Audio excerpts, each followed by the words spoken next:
High দেশবাসী, আমার লাল ফুলের শুভেচ্ছা নেবেন এবং সেই সাথে আমার আন্তরিক ভালোবাসা নেবেন। আপনাদের জন্য আমার অনেক প্রাণঢালা অভিনন্দন এবং ভালোবাসা রইল।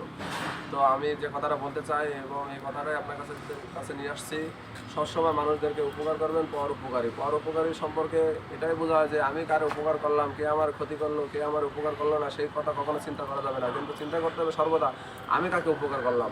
তো আমার যে ধন সম্পদ দিয়েছে, এই ধন সম্পদের একটা জাকাত আছে, এই ধন সম্পদের একটা হক আছে। এই হকের কিছু অংশ মানুষ, আমার আশেপাশে যারা গরিব মানুষ আছে তারা কি প্রাপ্য। তো আমরা যদি এই ধন সম্পদ আমরা আঁকড়ে রাখি, আঁকড়ে ধরার চেষ্টা করি, কিন্তু কখনো আমরা এগুলো আঁকড়ে ধরতে পারবো না এবং রাখতে পারবো না। কিন্তু আমার দেখার চোখে যারা একসময় অনেক প্রভাবশালী ছিল, অনেক ধন সম্পদের মালিক ছিল, তারা এখন জিরো হয়ে গেছে। এবং ওই ধন সম্পদ মালিকের বাসায় যারা কাজকাম করতো, করে খাইতো, তাদের জীবিকা নির্বাহ করতো, তাদের ছেলেপেলের ওই সব ছেলেপেলে, ওই সব ফ্যামিলি আজকে অনেক টাকা পয়সা ব্যাংক ব্যালেন্সের মালিক হয়েছে। তাদের ছেলেমেয়েরা আজকে ব্যারিস্টার, ডাক্তার, ইঞ্জিনিয়ার, বিভিন্ন কিছু তারা বাংলাদেশের বিভিন্ন আনাচে কানাচে ছড়া গেছে। তারা একসময় থেকে খাইতে পারতো না। কিন্তু আগে যারা জমিদার ছিল তারা কিন্তু অনেক অনেক জমির মালিক ছিল, কিন্তু তাদের ধন সম্পদ সব নষ্ট হয়ে গেছে। কেন নষ্ট হয়ে গেছে? তারা একটাই কথা চিন্তা করছিল যে আমরা এই ধন সম্পদ তৈরি করছি কিংবা আমাদের বাপদাদা জোগাড় করছে অনেক কষ্ট করে, অনেক ক্লান্ত করে, এই ধন সম্পদ কেন আমরা মানুষের কাছে বিলাই দেবো? এই মানুষের কাছে কেন আমরা ধন সম্পদ দেবো?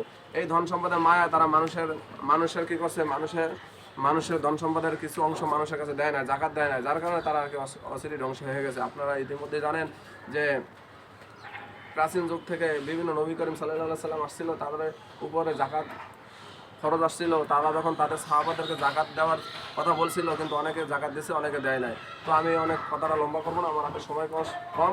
তো আমাদেরকে এইটাই চিন্তা করতে হবে, আমরা কি সর্বদা জাকাত দেওয়ার চেষ্টা করবো এবং আমাদের যে ইনকামের 2 ভাগের 1 ভাগ কি আমরা মানুষের মধ্যে বিলাই দেওয়ার চেষ্টা করবো। কারণ আমাদের ধন সম্পদের একটা হক আছে, হক সবসময় পূরণ করতে হবে। আর হক যদি আমরা পূরণ না করি, আমাদের ভবিষ্যৎ প্রজন্ম ছেলেপেলে দুজন আমরা রেখে যাবো, সঞ্চয় করে যাবো, কিন্তু তারা কি কতটা আমার এই ধন সম্পদ, কষ্টের ধন সম্পদ সঠিক পথে ব্যবহার করবে, সেটা কতটা আমি নিশ্চিতে থাকবো, সেটা তো